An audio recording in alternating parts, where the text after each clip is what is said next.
messieurs, bienvenue à ce premier numéro de Parfaite Santé. Bonne année 2022. Aujourd'hui, on va parler de la drépanocytose. On reçoit pour vous Bokingo Ilunga Madeleine. Médecin de formation à qui je dis déjà bonjour docteur.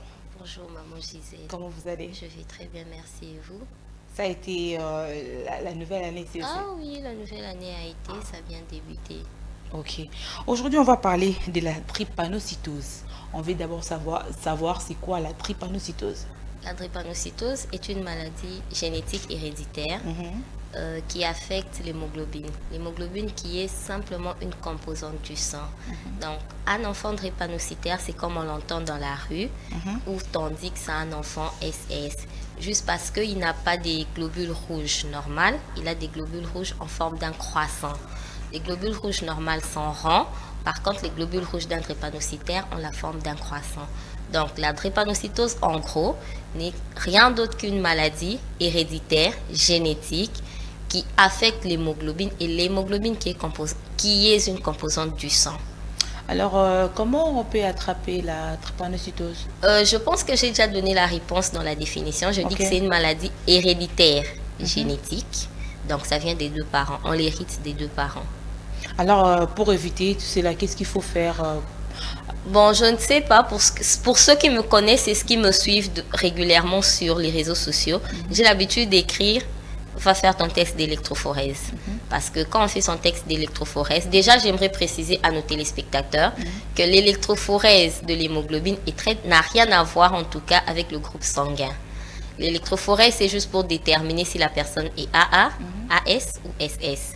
Tandis que les groupes sanguins, c'est juste une partie pour savoir, c'est un peu associé au système Rhésus. Donc ça, c'est vraiment la médecine, je vous épargne de ça. Il faut faire son test d'électrophorèse pour savoir quelle hémoglobine de l'électrophorèse on porte. Avant de continuer par rapport à ça, comment savoir si on est porteur de la drépanocytose? Mais c'est clair, non, maman Gisèle? Avant que les parents se marient, qu'est-ce qu'on fait? On fait les examens prénuptiaux, n'est-ce pas? Et à cela, il faut toujours ajouter le test d'électrophorèse. Bon, on dit, certaines personnes ont dit que c'est par ignorance. Il a peut-être engrossé d'abord la fille, sans se rendre compte qu'il était porteur de l'hémoglobine S. Et la femme aussi qui est de l'hémoglobine S, ensemble, ils auront, qu'on le veuille ou pas, il sortira un enfant drépanocytaire. En tout cas, qu'on le veuille pas. Et généralement, la drépanocytose, on le détecte à partir de 6 mois. Il y a des syndromes déjà à partir de 6 mois qui prouvent que cet enfant est drépanocytaire. Communément, en médecine, nous appelons, pour un langage facile, je dirais, il y a le syndrome même pied chez les enfants drépanocytaires qui commence à partir de 6 mois. Pourquoi vous allez me poser la question, pourquoi à partir de 6 mois? Parce qu'avant 6 mois, l'enfant porte l'hémoglobine de sa mère, qui s'appelle simplement l'hémoglobine fœto-maternelle. Donc, il ne peut pas prouver, il ne peut pas montrer ou il ne peut pas développer ces signes-là de la drépanocytose. Ce n'est qu'à partir de 6 mois que l'enfant commence à générer son propre hémoglobine et c'est là qu'on sait voir qu'on a un enfant drépanocytaire ou pas. Alors, c'est un test qui est recommandé par le médecin avant le mariage? Pas nécessairement avant le mariage. Moi, je dirais par exemple pour mon cas, c'est depuis 5 ans que je savais que j'étais porteur de la drépanocytose. Donc du coup, vous voyez. Vous-même ou bien vos parents? Bon, fait, ma mère m'a toujours dit, elle le disait très souvent, elle me dit, tu sais Madeleine, toi t'es pas comme tous les autres enfants, mais t'es plus que tous les autres enfants. Donc chaque parent vante toujours son enfant. Et quand je posais la question, maman, pourquoi moi je devais, parce que tu prends les médicaments tous les jours, tu as des comprimés d'acide folique que tu prends tous les jours, en tout cas, et elle me disait toujours, non, tu dois prendre ça pour que tu sois en forme, tu dois prendre ça pour ne pas tomber malade, tu dois prendre ça pour éviter ceci. Et c'est déjà à 5 ans qu'on a appris à me dire que je n'étais pas comme tous les autres enfants.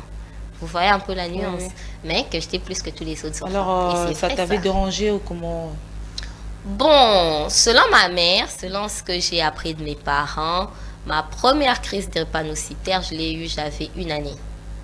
En tout cas, c'était la toute première, je l'ai eue, j'avais 1 année.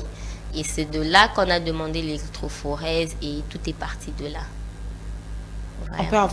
On peut savoir le symptôme de la drépanocytose. La drépanocytose, comme je vous l'ai dit déjà chez l'enfant, c'est avec le syndrome même pied. nous avons des crises vaso-occlusives. D'ailleurs, c'est la plus grande complication de la drépanocytose.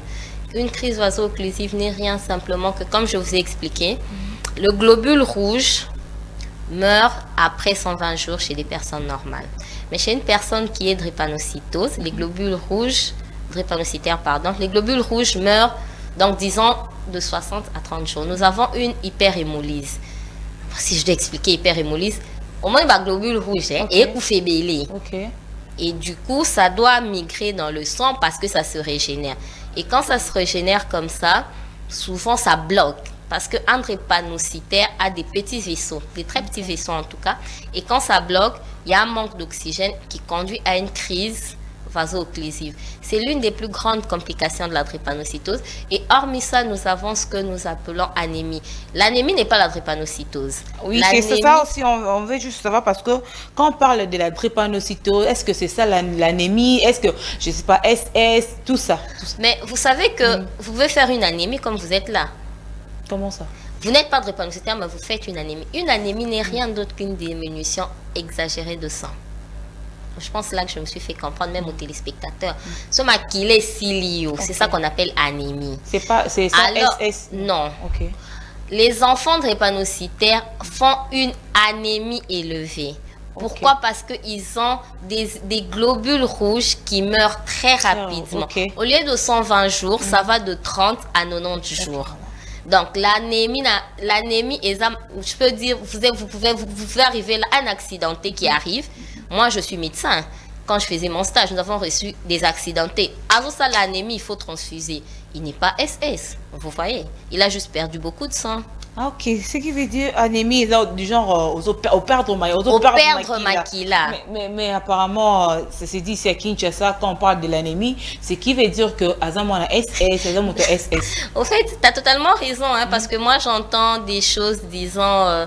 j'ai déjà reçu ce cas. Pour ceux qui me suivent sur les réseaux sociaux comprendront, une fois j'ai dit, il faut arrêter cette histoire de dire et pas na biso tozalaranaba na SS. Non, l'enfant hérite ça chez les deux parents. Donc, nous sommes encore au niveau où la drépanocytose est un sujet tabou en RDC. Il ne faut pas aussi oublier que la RDC est le 3e pays mondial qui contient le plus de drépanocytose. Après le Niger et l'Égypte, si je ne me trompe pas. Vous voyez un peu.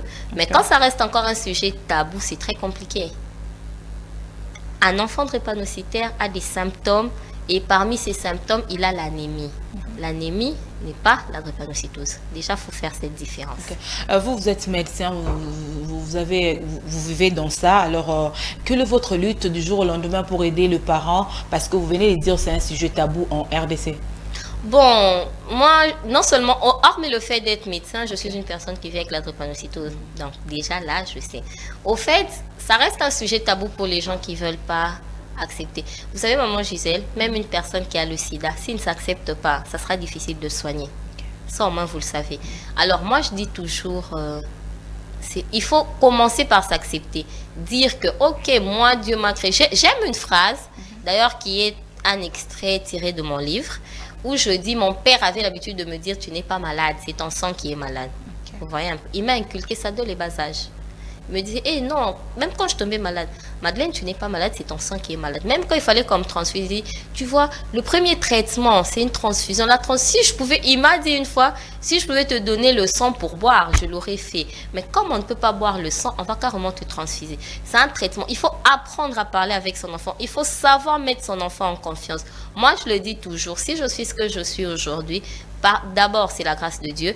Et puis, j'ai eu des parents qui m'ont accepté, qui m'ont aidé à avancer, qui m'ont aidé à concrétiser mes rêves. Donc, moi, je me dis toujours, tout doit commencer en famille. Parce que les moqueries, il y en aura toujours. Mais quand ça commence en famille, tu te dis, ouais, j'ai des gens qui m'aiment, je dois me battre, je dois lutter pour pouvoir arriver à tel ou tel endroit. D'ailleurs, beaucoup de parents négligent des enfants qui ont cette pathologie. C'est ça le problème, en fait. L'enfant n'a pas demandé de venir au monde comme ça. Si les parents ont été responsables à l'époque, est-ce qu'ils auraient eu des enfants drépanocytaires? Non, moi je dis toujours. Tout part du fait de faire un test électrophorétique pour connaître son électrophorèse. Alors, quelle est la durée d'une personne qui est qui a la drépanocytose, la durée? La durée de vie. Bon, si vous Parce tapez... qu'on a toujours dit que quelqu'un qui est drépanocytaire ne peut pas dépasser 25 ans. J'en ai 29. Donc vous voyez déjà que c'est faux. J'en ai 29. Parce Et que vous prenez des produits et pas tout. nécessairement. Le seul médicament que je prends, c'est sans les acides foliques. D'ailleurs, je veux vous dire, même à nos téléspectateurs, je pense que la majorité ne le connaissent pas. Mais nous avons l'un des plus anciens drépanocytaires qui est déjà dans la soixantaine. C'est le docteur Manzombi. Donc vous voyez, on meurt à n'importe quel moment. C'est pas parce qu'on est drépanocytaire qu'on doit mourir. Toi, tu n'as jamais vu un enfant qui était normal qui est décédé. À 2 ans, à Koufina, à Belpété, à Koufi Karabou. Ok. Donc, dire que c'était, au fait, avant ça se disait qu'un drépanocytaire ne peut pas dépasser 25 ans. Mais moi, j'en connais, laissez-moi vous dire, j'en connais plusieurs. Baza pour mes colonanga, mariée, mère de 3 enfants. Possible d'avoir également 2 enfants. Bien sûr, rien n'empêche d'avoir Des enfants des drépanocytaires? Non, pas nécessairement les enfants drépanocytaires. Parce que déjà, quand tu es drépanocytaire, tu n'épouses pas un drépanocytaire. Donc ça, c'est clair. On se comprend à ce niveau-là.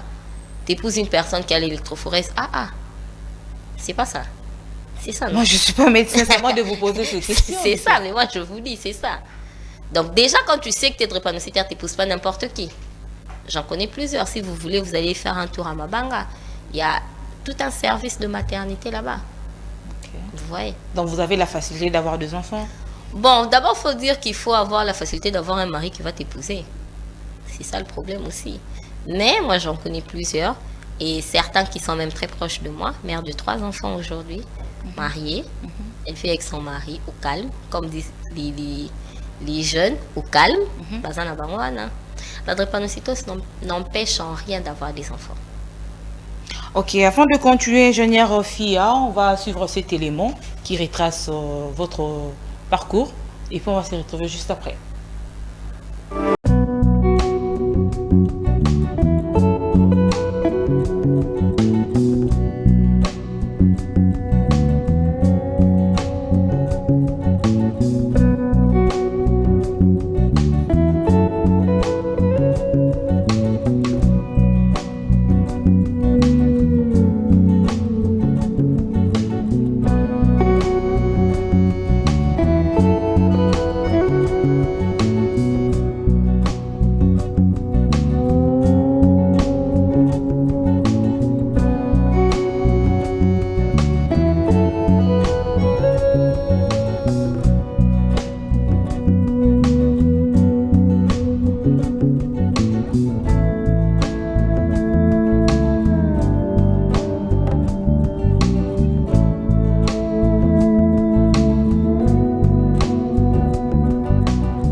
Merci beaucoup à l'ingénieur Fia, docteur Madi, comme on vous appelle. Vous avez une ONG qui lutte contre la drépanocytose.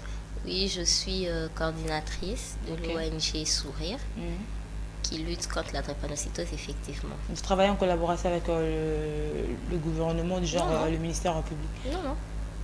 Je travaille seule, avec l'aide de certains zéros dans l'ombre. Ok. Tout ça, c'est juste pour apprendre, parce que j'ai eu à visiter certaines écoles, j'ai eu à visiter certaines personnes vivant avec la drépanocytose. Mais laissez-moi vous dire, même dans plusieurs écoles à Kinshasa ici, nous avons des enfants qui sont encore sujets de moquerie parce qu'ils sont drépanocytaires. Ça n'a aucun sens. Alors, c'est quoi votre lutte dans tout ça? Ma lutte est d'abord, premièrement, de demander à toutes ces personnes-là de s'accepter, de s'assumer. Deuxièmement, de pousser certaines personnes à faire le test d'électrophorèse. Et troisièmement, pourquoi pas venir en aide à toutes ces personnes qui souffrent. Parce que qu'on le veuille ou pas, laissez-moi vous dire aujourd'hui, ce que je suis, et premièrement la grâce, là je le répète encore, la grâce de Dieu, la grâce d'être né dans une famille où papa est capable, en cas de problème, de te faire voyager. Mais c'est pas tout le monde qui a eu cette grâce-là. Et montrer aux gens que, étant drépanocytaire, je suis aujourd'hui médecin. Je fais plusieurs choses, hormis le fait d'être médecin. Vous voyez un peu, la drépanocytose n'a pas été un frein pour moi. Par contre, la drépanocytose m'a forgé en me disant, ouais, avec la drépanocytose, tu peux faire beaucoup de choses. Donc, apporter un soutien, que ce soit psychologique ou médicamenteuse, vous voyez un peu, c'est dans cette optique que nous œuvrons. Alors, docteur Madi, nous avons des saisons ici dans notre pays, saison sèche et puis saison de pluie. Dans le des saisons, un drépanocytaire se retrouve mieux dans quelle saison pour vivre mieux? Ça dépend, hein. Toutes les saisons sont difficiles pour un drépanocytaire. Mais par contre, moi, généralement, c'est le froid qui... Je ne fais pas moi ménage avec le froid. Mais même quand il fait chaud aussi, quand il fait très très chaud, d'ailleurs, je ne sors pas. Je me dis, ce je ne sors pas. Et comme disent les Kinois, le anniversaire à Noé, moi la peine à je préfère rester à la maison. Pourquoi? Parce que je sais que quand il fait très chaud, étant à la maison, je saurais m'hydrater, je saurais prendre de l'eau à tout moment, je saurais manger des fruits. Et quand il fait très très froid, je saurais rester à la maison chez moi, sous un pull, avec mes chaussettes et tout. Vous voyez, un drépanocytaire a juste besoin d'une très bonne conduite, de vie et une très bonne façon de faire les choses. J'ai 29 ans aujourd'hui, ce n'est pas que je me vante d'avoir 29 ans, mais c'est une grâce que Dieu m'a faite. Une grâce et par qui c'est passé par les parents qui savent que Madi ne doit peut-être pas manquer telle chose. Madi doit manger des fruits tous les jours, c'est connu. Madi doit manger des légumes tous les jours. Madi doit prendre au moins 3 litres d'eau tous les jours. Et d'ailleurs, en parlant, j'ai ma mère qui me colle tout le temps, même avec mes médecins. Madi, tu n'as pas pris de l'eau. Madi, tu as pas mangé les légumes. Vous voyez un peu? C'est juste, des fois on se dit, ouais, maman, elle m'embête, mais c'est par amour qu'elle le fait. Parce qu'elle n'aimerait pas me voir souffrir et tout. Parlons de la prise en charge de personnes vivant avec la drépanocytose. Comment ça se passe? En fait, la prise en charge d'un enfant drépanocytaire, on coûte cher, hein? Voilà, c'est pas ça le problème qui revient avec le parent qui ont des enfants comme ça et puis ils négligent les enfants. Parce que la prise en charge, c'est trop cher. Non, en fait, quand je dis on coûte cher, c'est juste pour dire, vous savez... déjà, à Kin, tu ne peux pas demander à un parent. Nous savons tous comment les gens vivent à Kin. Tu ne peux pas dire à un parent qui a un enfant drépanocytaire, maman, moi, la dernière fois, il y a 5 fruits et légumes par jour. Encore bêta. Mais par contre, la maman doit juste savoir que l'enfant peut manger une mangue, des légumes. Moi, d'ailleurs, tout le monde, ceux qui me connaissent savent. Ils ont les légumes morotés dans la pondu. Moi, je peux manger le pondu de lundi à lundi. En fait, ça, c'est juste une parenthèse. Mais si une maman qui se retrouve avec un enfant drépanocytaire, qui est peut-être incapable de le faire vivre comme moi, je vis avec mes parents, la solution, elle est simple. La mêlée matembele. Allez, matembele, d'ailleurs, c'est riche en fer. En fait, il faut plus manger des aliments riches en fer. La prise en charge, généralement ou en cas de crise? Ça aussi, il faut m'expliquer. La prise en charge, généralement? En fait, généralement, la prise en charge, c'est d'abord l'alimentation. Parce que... Mais moi j'ai une phrase que j'aime dire. Notre santé passe par notre assiette.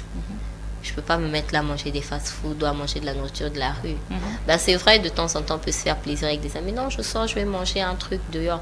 Mais je sais que Madeleine doit manger au moins un légume par jour. Madeleine doit manger au moins un fruit par jour. Madeleine doit prendre au moins 3 litres d'eau par jour. Vous voyez, je vis sainement. Et en cas de crise, déjà que je ne fais même pas des crises. Par exemple, là, je vais donner, je dirais, de 2020, de janvier à décembre, je n'ai fait qu'une seule crise. Et c'est au mois de décembre. Alors, en cas de crise, il faut amener l'enfant à l'hôpital? Pas nécessairement. Il faut d'abord commencer par lever la crise à la maison. Nous avons 3 niveaux de crise. Nous avons 3 niveaux de palier. Nous avons le premier niveau où on peut soigner avec du Doliprane, du paracétamol. Nous avons le deuxième niveau où, quand la crise elle est vraiment intense, où nous pouvons soigner avec de l'ibuprofène, de l'éphélalgan codéine. Et nous avons le niveau excessif où la personne est obligée de prendre par exemple du tramadol. Chose, bon, non, on a comme un niveau en atteint, je ne sais vraiment pas. C'est vrai que je vis avec ma drépanocytose depuis étant toute petite, mais il y a certains niveaux que je n'ai jamais franchis. En cas de crise, déjà qui arrive pas très régulièrement, je prends juste mon paracétamol, mon Doliprane, et c'est connu de tout le monde à la maison. Si j'arrive à prendre la codéine, c'est que j'ai vraiment très mal. Et nous avons aussi la prise en charge avec, quand la personne fait une anémie, la prise en charge n'est rien d'autre qu'une transfusion. Qu'on le veuille ou pas, en cas d'anémie, c'est une transfusion. Alors, en tant que médecin, quel est le conseil que vous pouvez donner aux parents? Est-ce que c'est négliger l'enfant ou bien traiter l'enfant comme tout le monde? Bon, je vais d'abord vous poser une question. Vous serez parent très bientôt, non? C'est vrai que vous n'aurez peut-être pas un enfant drépanocytaire, n'est-ce pas? Mais est-ce que, bon, si vous avez un enfant handicapé, vous allez le négliger? Je pose d'abord à vous la question. Vous ne pouvez pas me poser des questions, docteur Madi. C'est à moi de vous poser des questions. Oui, c'est à vous de me poser des questions, mais ça va dans le même sens. C'est juste pour dire que les parents ne doivent pas négliger les enfants. Je répète encore, c'est une maladie héréditaire. L'enfant n'a pas demandé ça. L'enfant n'a pas dit, moi je vais au monde pour avoir la drépanocytose. Non, on est à la cas, comment je dirais, parce que moi, aujourd'hui, si mes parents ne m'ont pas négligé, je ne vois pas pourquoi certains parents vont négliger les autres. Si vraiment, ça n'a vraiment aucun sens. L'enfant n'a pas demandé de venir comme ça. L'enfant est juste venu. L'enfant a juste empathie du fait que papa soit AS et maman soit AS. Vous voyez un peu? Par rapport au groupe sanguin, docteur, je veux une explication. Peut-être, je ne sais pas si vous pouvez en parler en lingala, AS, AB, ANIP, tout ça pour éviter un enfant drépanocytaire. Je répète encore, je me suis dit depuis le début. Naloba qui bouille. Mon électrophorèse. Et ça pour AS, AA, to SS. Tandis que groupe sanguin, c'est obligatoire de le faire avant, peut-être, avant d'avoir un enfant. Bon, moi je dirais... Ou avant le mariage. Avant le mariage, d'ailleurs, c'est loin. Moi, d'ailleurs, je dis quand tu vas draguer la fille d'autrui, là, au lieu de demander, tu aimes faire quel loisir, il faut lui demander, tu as quel groupe électrophorétique. Tu vois un peu? Parce qu'il y a beaucoup qui s'ignorent. Maman, que personne ne te trompe. Il y a beaucoup de AS à Kinshasa et beaucoup de SS. C'est juste le fait que les AS ne développent pas la maladie. Tu peux être AS, tu portes l'hémoglobine S, mais tu ne développeras jamais la maladie de toute ta vie. Seulement, dans l'ignorance, tu iras draguer la fille d'autrui aussi qui est AS. Et vous allez vous retrouver à avoir les enfants SS. Et à la fin, on dit quoi? Non, s'ils sont les familles. Non, non, ça n'a rien à voir avec... Parce que j'ai même déjà entendu parler des gens qui disent que la drépanocytose est ça kindoki. Ça n'a rien à voir. C'est juste une maladie héréditaire comme toute autre maladie. C'est comme le cancer. C'est comme toute autre maladie. Seulement, il faut se connaître. Il faut savoir que j'ai l'électrophorèse AS. Je ne peux pas épouser quelqu'un qui a l'électrophorèse AS ou qui est SS. Non, je dois épouser quelqu'un qui est AA pour éviter d'avoir des enfants drépanocytaires. Tu vois un peu la nuance. Donc, l'électrophorèse n'a rien à voir. En tout cas, ça, il faut même oublier. Ça n'a rien à voir avec le groupe sanguin. Rien de rien. Je vais vous donner mon exemple. Je vis avec la drépanocytose. En lingala, on dira, dans la rue, on dira NASA SS. Mais j'ai le groupe sanguin A positif. Donc, au botono, moi, normal. Parce que moi, je suis SS. Donc, je ne peux pas déjà me marier avec quelqu'un qui est AS. Encore moins quelqu'un qui est SS. Je ne peux que me marier avec quelqu'un qui est AA. Et quand je me marie avec une personne qui est AA, le groupe sanguin ne joue pas au fait. Le groupe sanguin n'a rien à voir. Je répète encore, à tous ceux qui nous suivent aujourd'hui, je dirais encore, l'électrophorèse est très différent, très loin même du groupe sanguin. Vous voyez? Moi, j'ai hérité ça. Mon père, il est AS, ma mère AS, je suis sortie drépanocytaire.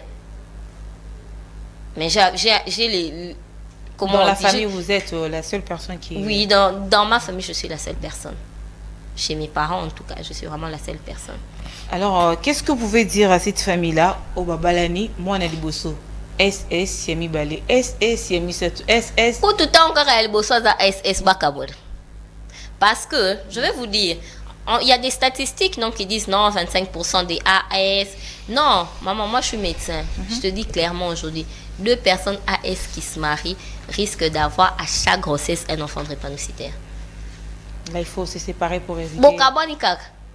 Moi, je connais des gens qui se sont séparés. C'est vrai que c'est dur. Et j'ai une phrase, je sais pas moi, que j'ai tirée de mon livre en disant « L'amour rend aveugle, mais l'hôpital ouvre les yeux ». Tu n'aimeras pas avoir un enfant que tu emmènes à l'hôpital de lundi à lundi. Les lois à la bien, mardi, beaucoup hôpital, mercredi à Béli, jeudi, beaucoup hôpital. Tu vois un peu. Donc, madame Boka, en tout cas, si ça dépendait de moi, Boka Boana. Parce que j'ai eu un problème pareil, un couple. La fille AS, le monsieur AS. Le monsieur dans sa famille, on sait qu'il est AS. Mais comme je t'ai dit, il ne développe pas la maladie. Ils ont fait le test d'électrophorèse à 3 jours. Donc disant non, à 1 semaine de la dot. Les gens ont payé des billets, sont venus de partout. Et on m'appelle, on me dit quel conseil je peux donner. Le conseil que je peux donner là, Bakabon. En tout cas, Bakabon. Tu n'es pas gentil, docteur. Non, c'est pas question de ne pas être gentil, c'est question d'éviter. Tu sais, maman, je disais, c'est pas tous les parents qui ont peut-être le cœur de ma mère, ou c'est pas tous les parents qui pourront. Déjà, moi, je vis une grâce particulière. Je tombe, Nabel a raté. Ce matin, il y a des choses. Il y a malaria. Ce malaria, c'est l'estomac. Ici, disons la gastrite, pas l'estomac, parce que l'estomac est un organe. Bon, quand je dis estomac, c'est pour que nos téléspectateurs comprennent facilement. Nabel a été. D'ailleurs, en parlant, depuis que je suis née, je n'ai connu que 5 transfusions. À 5 ans, à 15 ans et à 25 ans. C'est cool. Docteur Madeleine, la drépanocytose, est-ce là? Bon, la drépanocytose est là. Tu vas sortir. On va charlatan. Oh, je vais te frapper quand tu veux me dire des choses pareilles. Pourquoi? En fait, il y a un traitement qu'on appelle la greffe de la moelle. Il y a un traitement qu'on appelle la greffe de la moelle. Du coup, c'est un traitement qui coûte très cher. Mais c'est soit ça casse, soit ça passe. Tu peux payer $50,000 et l'enfant meurt. Nous sommes à la fin de cette émission Perfect Santé, un mot de la fin concernant notre thème d'aujourd'hui, la drépanocytose, à tous nos téléspectateurs. J'ai une phrase, d'ailleurs j'ai un livre qui va paraître d'ici là où je dis la drépanocytose n'est pas une fatalité, certes, mais quand on peut, il faut l'éviter. Ça c'est vraiment un conseil. Quand on peut vraiment éviter cette maladie aux enfants, il faut le faire. Et à tous les parents qui ont des enfants drépanocytaires qui prennent exemple sur moi. Et à tous les enfants drépanocytaires qui pensent que leur vie est limitée, qui prennent aussi exemple sur moi. Je ne suis peut-être pas l'exemple parfait, mais j'aime comment ma mère m'appelle. Je suis l'exemple du courage et de la bonne humeur. Voilà pourquoi je me fais même appeler boule de joie chez moi. Donc, à toutes ces personnes qui prennent juste exemple sur moi, et je pense que ça va les aider.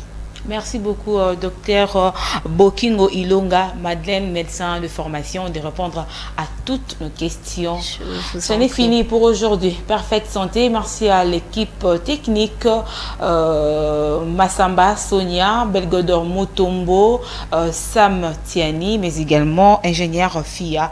Mesdames, Messieurs, merci de l'avoir suivi. Cette émission est complètement terminée. Au revoir.